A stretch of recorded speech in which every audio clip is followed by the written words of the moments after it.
Hey everyone, I am Shifa. Welcome to my YouTube channel. In today's video, I am going to talk about Henry Wadsworth Longfellow's poem Haunted House. Before going for each and every line of the poem, first look at the poet itself.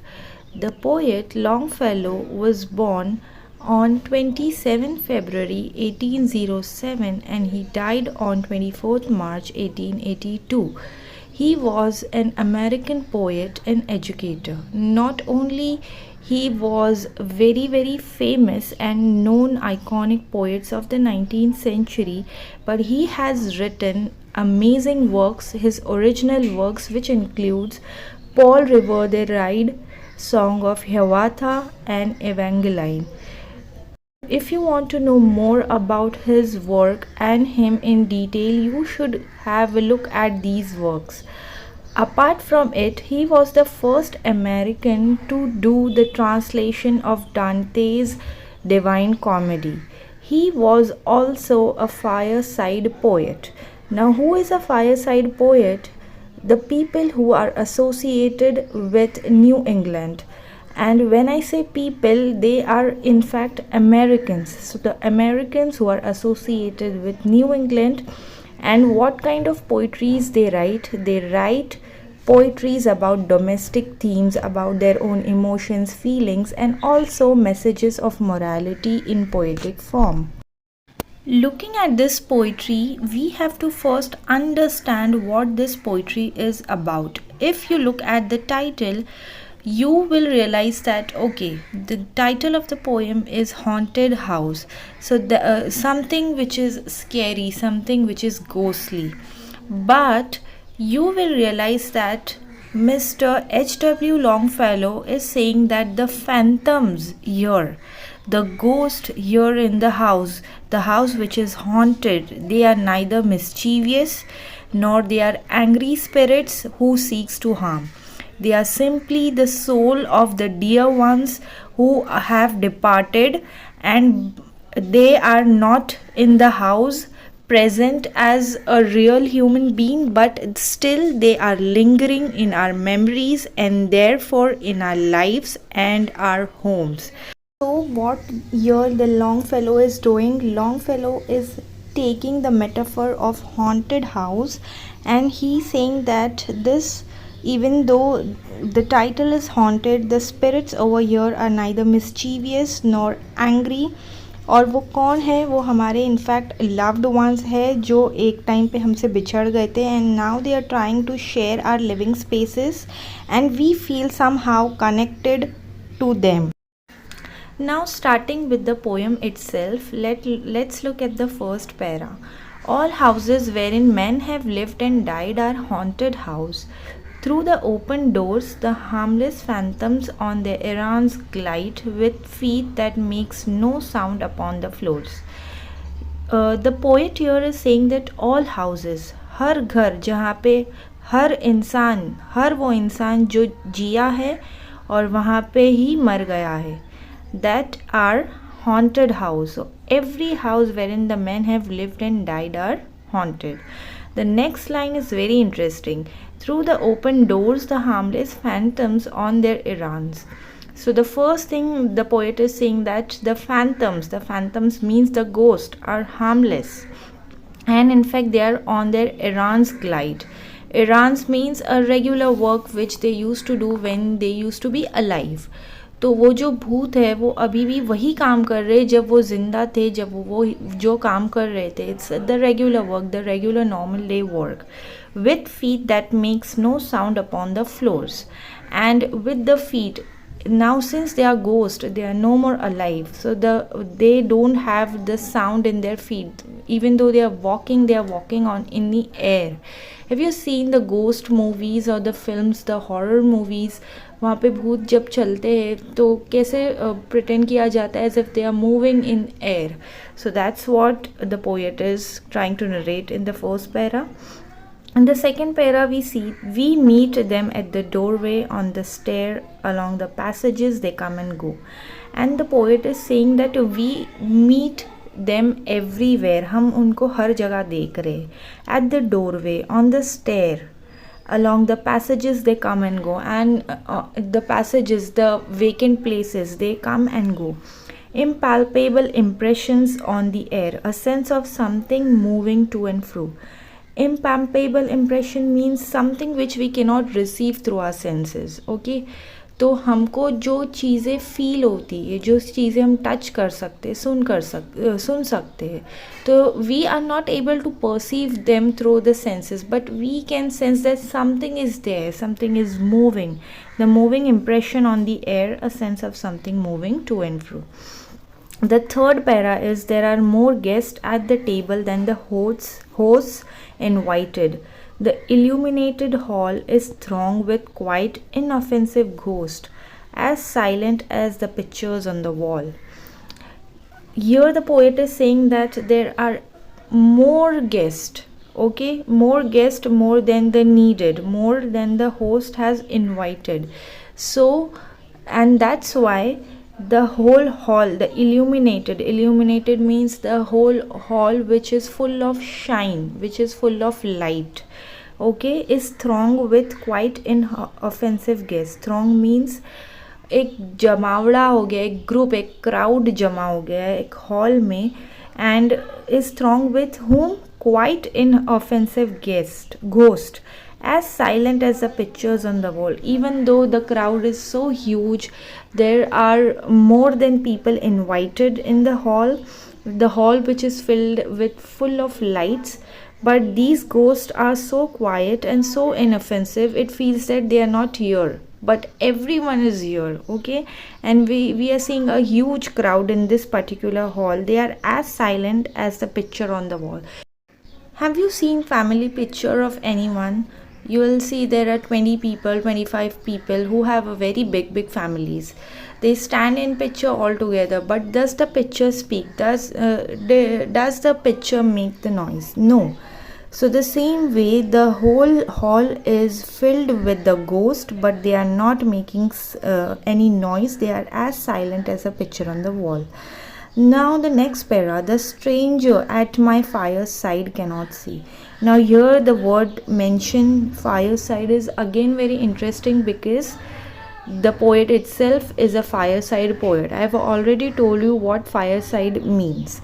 So he is saying that along with me there is another person, a stranger, but he is not able to see what I am seeing. The stranger at my fireside cannot see the forms I see, nor hear the sounds I hear.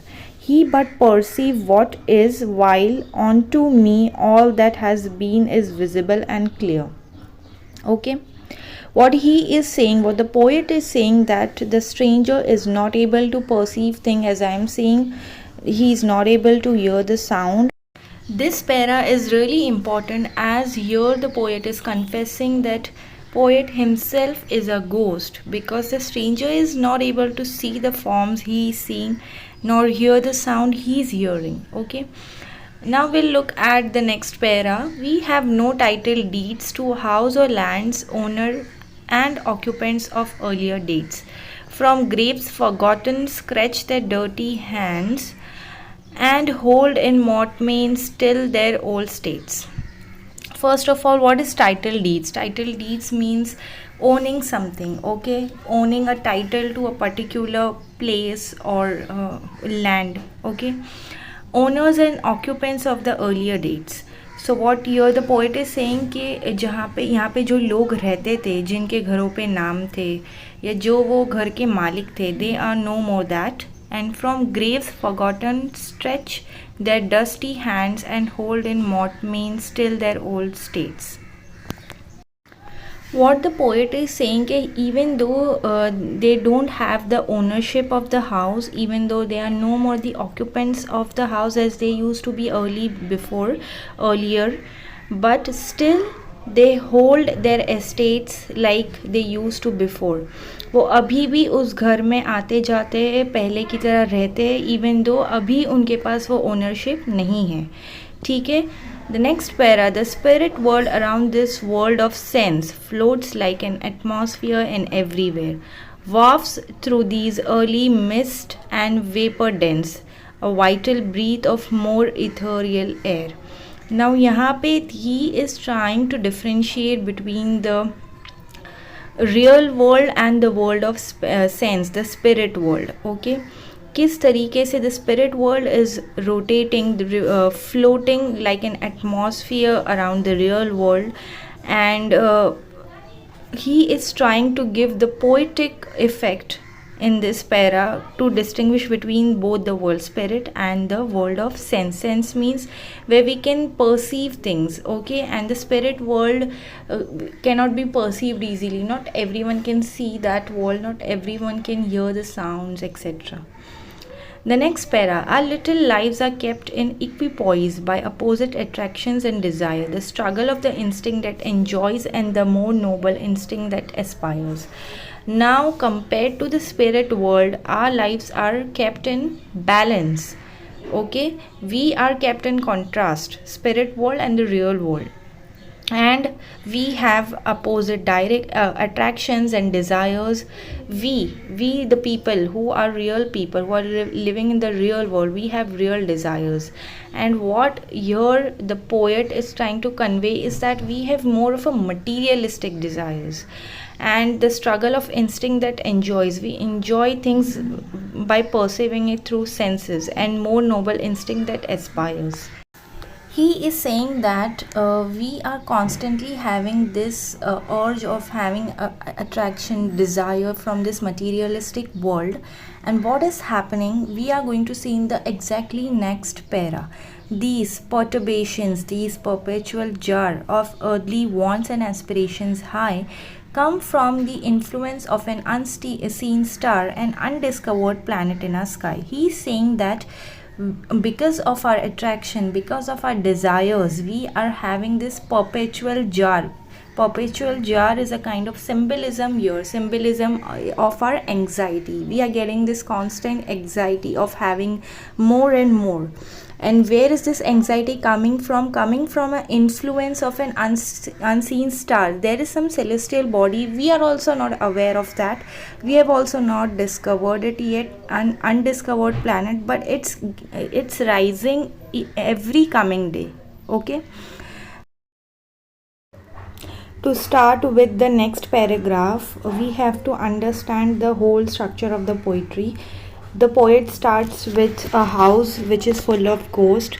Then he says that the ghost is everywhere. They are roaming around. They are living as they used to live in their real life. And then he says that he is the only person who sees that ghost. And then he introduces us the real world, and he tries to distinguish between the real world and the world of ghost. In the last two paragraphs, he is saying how this world of ghost is connecting to the real world. Okay, so here he says that he is giving us the picturization of how it's happening, how the connection of the ghostly spirits and us are happening.